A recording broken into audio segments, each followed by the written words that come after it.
Welcome to Giant Radio, where we're all about big ideas in sales and marketing and eye-popping discussions with successful entrepreneurs. Turn up the volume and settle in. Now, here's the founder of Giant Jacks Media and your host, Paul Hitchcock. Hi, everybody. Welcome to Giant TV. This is Paul Hitchcock. I'm the president and founder of Giant Jacks Media. Really fired up to have AmyK Hutchens here. AmyK, welcome.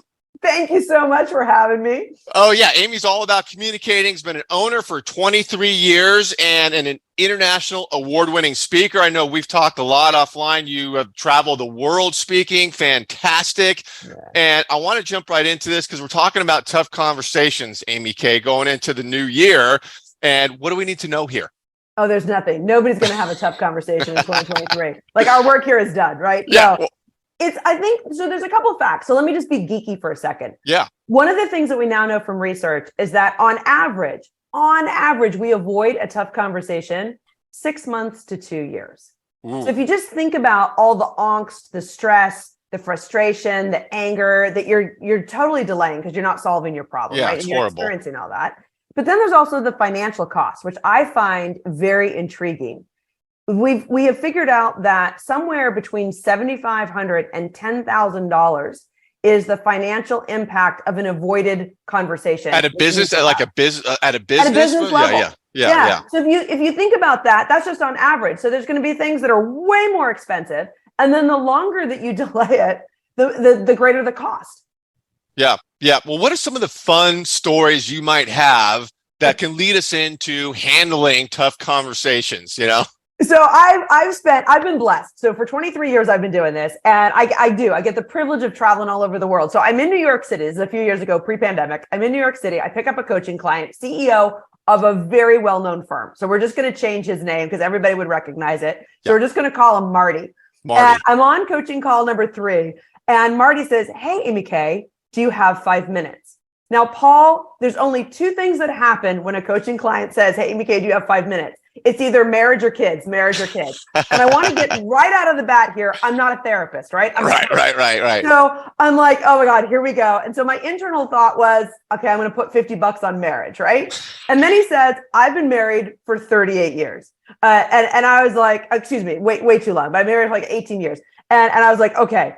And I was like, I won the bet. And then he says, and it's been pretty miserable. Oh. And I was like, oh, like then your heart sinks, right? Yeah. So then you're like, oh, somebody's hurting, somebody else is hurting. Right. But then he says, AmyK, can you fix her? Can you fix her? I was like, no, I can't fix her, but I'm coaching you. And so I said, Marty, let me just ask you a question. Who are you up to being? Like, who do you need to be worthy of a best friend? Who do you need to be the kind of guy where your wife is still chasing you around the bedroom, you're chasing yourselves around the globe because you're doing amazing things? Like, who are you up to being? And what was so great is over the course of that tough conversation with himself, he calls me up and he's like, AmyK, you're not going to believe this. I'm having the best relationship of my life. And I was like, yes. And this is what I love about what I do, is that sometimes the tough conversations are with me, myself, and I. Right. You have to lead yourself well first before you can lead others. I was going to say that's a great thing. Look, because I don't think a lot of people are self-aware of who they are, right? I mean, do you find that when you're working with people, they're just not self-aware of what they're doing to add to the issues? Yeah, and sometimes it's just that we don't know how. That's the other thing is I work with, and I say this without blowing smoke, I work with extraordinarily talented, smart, strong leaders who also still need to get the bigger, better, bolder conversations with themselves and others. And it's a skill set. Yeah. And so it's just learning how to do it so that you can be more effective. Yeah. Well, how do you do it when you're talking to somebody like that? I mean, you're in a business environment, and does it often cross over into personal stuff? And how do you handle it? All the time. It does, yeah. A lot of it is, for me, it's the increasing self-awareness, honing in on your own empathic intelligence. And that's like a big buzzword until I say it's really about you showing up as a witness to somebody else so that other person feels seen, heard, and understood. And so a lot of the language that I use is communicating to connect. So you can still be upset with somebody and need to establish a boundary or higher expectations, but it's the how you have that conversation. So again, like, let's just say that you got a low performer in your company, like nobody's ever dealt with that, right? Right. Yeah. Yeah. So we tend to wait. So let's connect all the dots. So let's say, Paul, I work for you. I'm not performing very well. You get frustrated with me one day, but you're like, I don't have time to deal with AmyK. So then I do it again, like 2 weeks later. I'm disappointed in the performance. And then you're like, oh, I'm going to have to deal with her, but I got too many other fish to fry. So finally, 6 months later, right, on average, you finally lost your cool, and all you end up doing is reaming me out. Right. That's what most of us are used to doing Mm-hmm. or experiencing. But what if you actually took the time to say, okay, the life that I desire, the team that I want, it's on the other side of a tough conversation. Mm-hmm. So the sooner that I have it, and I have it constructively, the better it's all going to be for them and for me. Right. So you sit down and you prepare and you say, okay, AmyK, how might we make you a more integrated, successful team player? Mm-hmm. And then you walk me through this incredible conversation of here's your strengths, here's what's working. Are we aligned on your objectives? What's going to be a benefit to you when you meet him? Here's a benefit to the team. Now let's talk about some behavioral changes. Let's talk about some expectations that I have for ensuring that you're successful. Well, I'm going to get a lot more committed and engaged to improve my behavior in that conversation than if you wait to just ream me out. Yeah, no, awesome. And I'm just going to be candid here because I called you the other day because at my own business, we, had a flounder, we had a mistake, and I just really took to heart what you told me. And I think I dropped an F-bomb on the phone calling you. So, got your attention, but you're like, and what you said was going into a tough conversation, because as a team member made a mistake that impacted a client, you said, the first thing you said is you want to tell them this isn't about blame.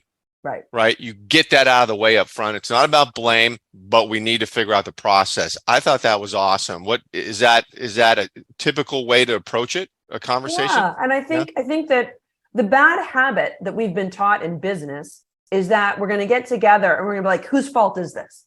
Yeah. And then from that frame, we try to solve it. And I'm saying, let's flip it around to, hey, everybody on this team has a significant role to play. We've all accepted assignment for the care and management of the project, the people, our clients. So where do we fix this collectively? How do we ensure, like, if a mistake happens, how do we ensure that this doesn't happen again? Now, if it's a repeated offense, then you can go have a conversation with that individual to raise expectations. But at the beginning of a mistake, what we want to say is, this is not a lame blame game. This is, hey, how do we all play better going forward? And therefore, you get greater commitment and improved performance. Because what we know, and this is the geek in me coming out, what we know is that if somebody feels defensive or reamed out, their behavior and performance actually goes down instead of improves. I can see that. And you mentioned empathic listening, which is always interesting to me because I grew up around a huge Catholic family, learned about my family sitting around the kitchen table, where my aunts and uncles were drinking coffee and talking, and I was there listening.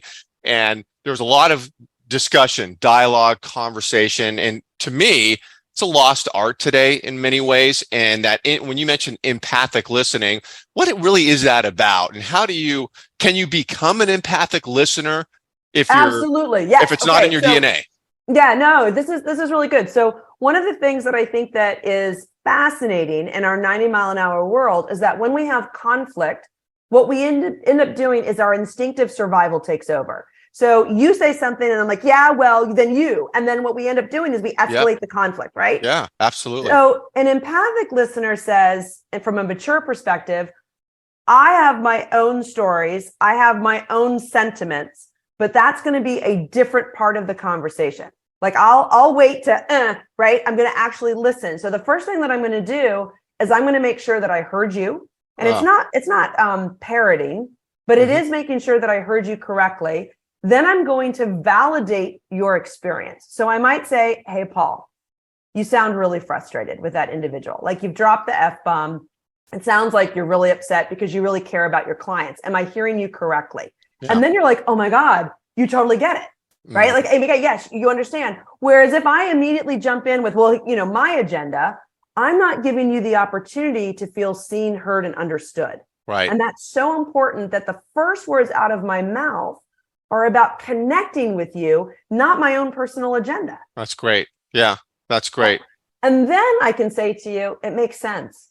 Yeah. Now, notice what I'm doing. I'm not being condescending. Right. I am saying, hey, you know what, Paul, it makes total sense that you're upset about this. I completely get that you care about your clients and this is unacceptable performance. I get that. Now you're like, okay, now I feel really understood. Now I can go back and I can say, okay, when you go to talk to this individual, let's not drop any more F-bombs. But now you're susceptible to my, to my feedback, right? Now you're like, okay. But this is the art and science of empathic listening and communication, because you're going to be far more open to behavioral change if you first feel seen, heard, and understood instead of me making you feel defensive. So true. So true. And so, AmyK, why do people bring you in at the business? So I know you work with a lot of incredible companies and have. Why do they bring you in, and what do you do when you get in there? So all of us, every single one of us, in order to have greater success, we need to be a more effective communicator. And we have to do it with ourselves. So there's self-leadership. We need to do it with others. We need to do it with all of our stakeholders. And so to me, when you can elevate your own confidence, you advance your career, you advance your relationships, and you get more of what it is that you want. And I mean that in a beautiful way, in the sense that when you learn how to communicate confidently, your business grows and your relationships get healthier. And that's why I show up, because I actually care about you and your life. Mm-hmm. So you're going in and you're working with the owners of the businesses. I am, or an executive team. And I do one-on-one coaching. We have masterminds for leaders in an executive team. We have a whole sales thing, because I believe sales happens one conversation at a time. But at the end of the day, I'm a true believer that the more effective you are in communicating, the more beautiful your life is. So the quality of your conversations is going to be reflected in the quality of your life. Yeah, no, that absolutely true. I subscribe to that. Now, okay, magical phrases. I got to ask you about this, because you're known for your magical phrases. I know people, and I've written some down. I have them right here. So what are those about? So I started off in sales, and I started off, and the reason I kind of joke about that is I started off as an elementary school teacher, and then I actually went into sales. So I was in charge of Europe, Asian, and Australian sales for $1 billion consumer product company.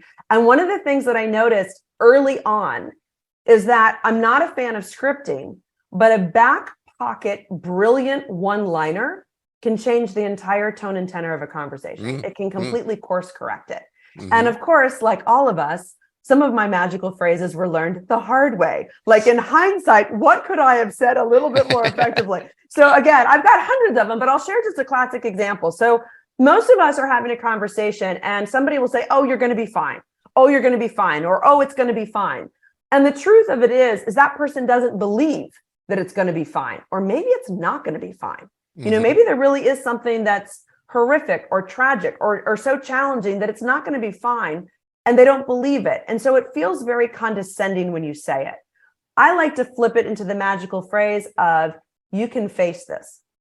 Ah, okay. So when somebody's dealing with something difficult, replace you're going to be fine with, hey, you can face this. You can face whatever happens. God, I love that. What's fantastic is you just gave that person an entirely different sense of, oh, I can.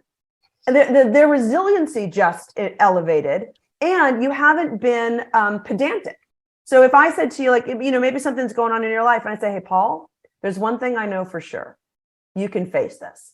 And then if it's appropriate, you could say, whether it's a familiar or a more intimate relationship, you could say, and I'm here to face it with you.